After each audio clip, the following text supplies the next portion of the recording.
आज हम सब हिंदी कक्षा 11 संस्कृत भाग तीसरा पाठ सदाचारोपदेशः का संदर्भ सहित अर्थ पढ़ेंगे। आप सभी का सुधी हिंदी क्लासेस में हार्दिक स्वागत है। यदि आप चैनल पर पहली बार आए हैं तो सब्सक्राइब जरूर करें और वीडियो अच्छा लगे तो अपने दोस्तों को ज्यादा से ज्यादा शेयर करें तथा लाइक भी करें। पहला श्लोक है सदाचारोपदेशः। ये महाभारत का प्रसंग गीता से लिया गया है।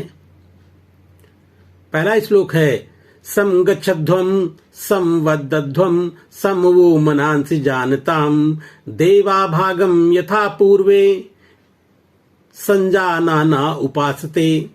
ये श्लोक है। इसका संदर्भ कैसे लिखेंगे तो संदर्भ है प्रस्तुत श्लोक हमारी पाठ पुस्तक संस्कृत दिग्दर्शिका के सदाचारोपदेशः नामक पाठ से उद्धृत है। या प्रस्तुत श्लोक हमारी पाठ पुस्तक हिंदी के संस्कृत भाग सदाचारोपदेशः से उद्धृत है। इसका अर्थ होगा समगच्छध्वं, गच्छ माने चलो, सम माने साथ साथ, साथ साथ चलो और साथ साथ संवद, वद का अर्थ होता बोलो और साथ साथ बोलो भी। साथ साथ चलो, साथ साथ बोलो, सम वो मनांसि जानताम। साथ साथ चलो, साथ साथ बोलो, साथ साथ अपने मन को भी जानो।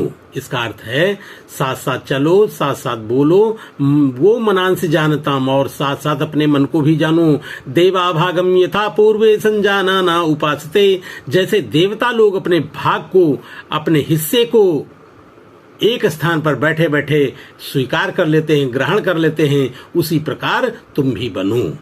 तो साथ साथ चलो, साथ साथ बोलो और साथ साथ अपने मन को भी जानो। जैसे देवता लोग एक स्थान पर बैठ करके अपने भाग को ले लेते हैं, ग्रहण कर लेते हैं, उसी प्रकार तुम भी बनो। दूसरा श्लोक है कुर्वन्ने वे कर्मणि जिजीविषे तम समाह एवं त्वयि नान्यथे तोस्ति न कर्म लिप्यते नरे। कुर्वन्ने वे, कर्म को करते हुए इस संसार में कर्मणि जिजीविषेक्षतम समाह, शतम माने 100 वर्षों तक, जिजीविष माने जीने की इच्छा करना चाहिए। व्यक्ति को कर्म करते हुए 100 वर्षों तक जीने की इच्छा करना चाहिए। एवं त्वयि नान्यथे तोस्ति। ऐसे व्यक्ति कर्म में लिप्त नहीं होते और कर्म बंधन में नहीं फंसते। जो ऐसे व्यक्ति होते हैं न कर्म में लिप्त होते हैं और न उसमें फंसते हैं। अगला है मधुमन्ने निष्क्रमणम मधुमन्ने परायणम। मधुमन में निष्क्रमणम, मधुमन में परायणम। वाचा वदामि मधुमद भूयिषाम मधु सदृशः। मधुमन्ने निष्क्रमणम, मेरी प्रवृत्ति अच्छी हो और मधुमन्ने मेरी निवृत्ति अच्छी हो। परायणम, मेरी प्रवृत्ति अच्छी हो, मेरी सोच अच्छी हो और मेरा परिणाम भी अच्छा हो। प्रवृत्ति अच्छी हो और निवृत्ति भी अच्छी हो। वाचा वदामि मधुमद, और जो मैं बोलूं वह भी मधुमद हो, सुंदर हो। भूयिषाम मधु सदृशः, और जो मैं देखूं वह भी अच्छा देखूं। तो मेरी सोच अच्छी हो, उसका परिणाम अच्छा हो। जो मैं बोलूं वह अच्छा बोलूं और जो मैं देखूं वह भी अच्छा देखूं। अगला श्लोक है आचारा लभते ह्यायुचारा लभते श्रियम आचारात कीर्तिम प्राप्नोति पुरुषः प्रेत्य चेहचा। सदाचारी जो व्यक्ति होते हैं आचारा लभते, आचार माने सदाचार से, लभते माने प्राप्त करते हैं, ह्यायु माने दीर्घायु, फिर आचारा लभते, आचार से प्राप्त करते हैं, श्रियम माने धन। जो सदाचारी लोग होते हैं उन्हें दीर्घायु प्राप्त होती है और सदाचार से ही धन को प्राप्त किया जा सकता है। आचारात कीर्तिम प्राप्नोति, सदाचार से या अच्छे आचरणों के द्वारा कीर्ति माने यश प्राप्त होता है। पुरुषः प्रेत्य चेहचा, पुरुष जब तक जीवित रहता है तब तक इस यहाँ पर और मरने के बाद भी वह अमर हो जाता है। अर्थात सदाचार से दीर्घायु प्राप्त करते हैं, सदाचार से धन प्राप्त करते हैं, सदाचार से कीर्ति प्राप्त होती है और व्यक्ति जब तक जीवित रहता है तब तक इस लोक में उसका यश रहता है और मरने के बाद भी अमर हो जाता है। अगला है ये नास्तिका निष्क्रियांश गुरु शास्त्र तिलंघिनः अधर्मज्ञा दुराचारास्ते भवन्ति गतायुषः।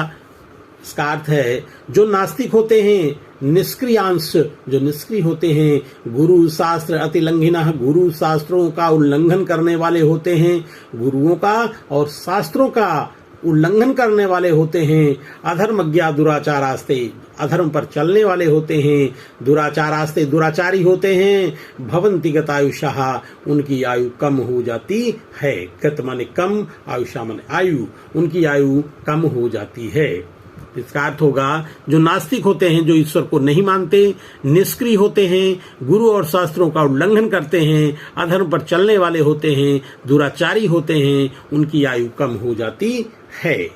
अगला श्लोक है ब्रह्मे मुहूर्ते बुद्धेत धर्मार्थो चानुचिंतेत उत्थाय आचम्य तिष्ठेत पूर्वां सद्यां कृतांजलि।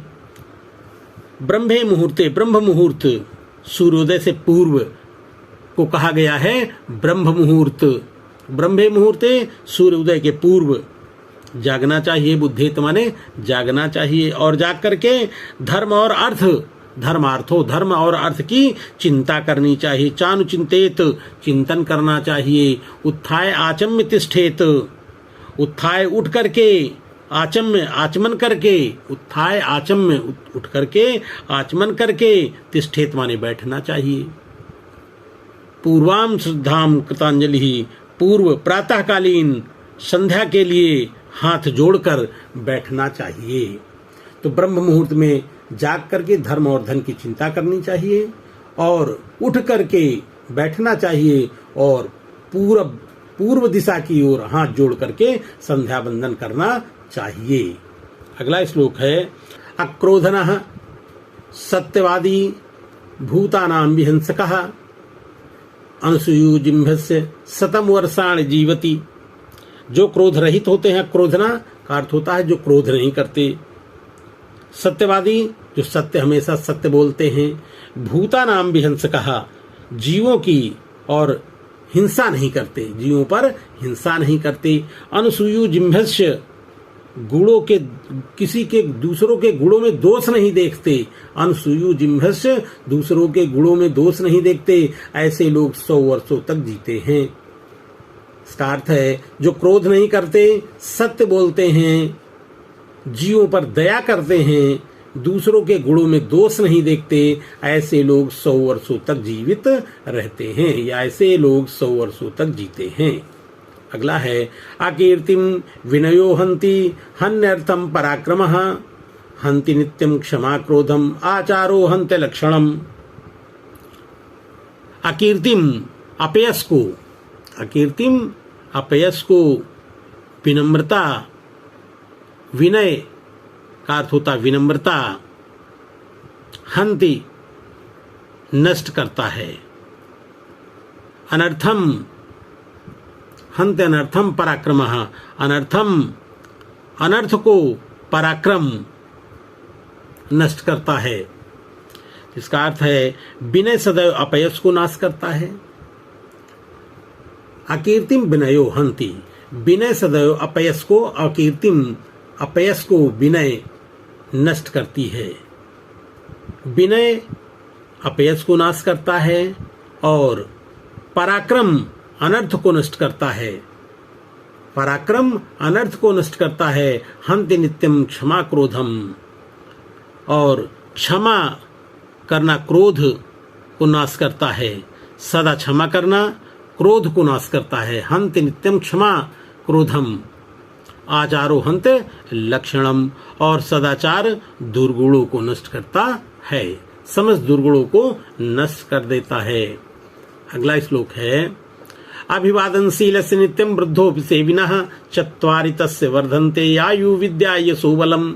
जो अपने से बड़े लोगों का अभिवादन करते हैं, नित्य बूढ़े और बुजुर्गों की सेवा करते हैं, जो अपने बड़े लोगों का आदर करते हैं, बूढ़े बुजुर्गों का निरंतर सेवा करते हैं, चत्वारि तस्य वर्धन्ते आयु विद्या यशो बलम, उनकी 4 चीजें हमेशा बढ़ती रहती हैं, आयु, विद्या, यश और बल, ये 4 चीजें बढ़ती रहती हैं। अगला श्लोक है व्रतम यत्नेन संरक्षेत वित्तम याति याति च अक्षीणो वित्तता क्षीणो व्रततस्तु हतो हतः।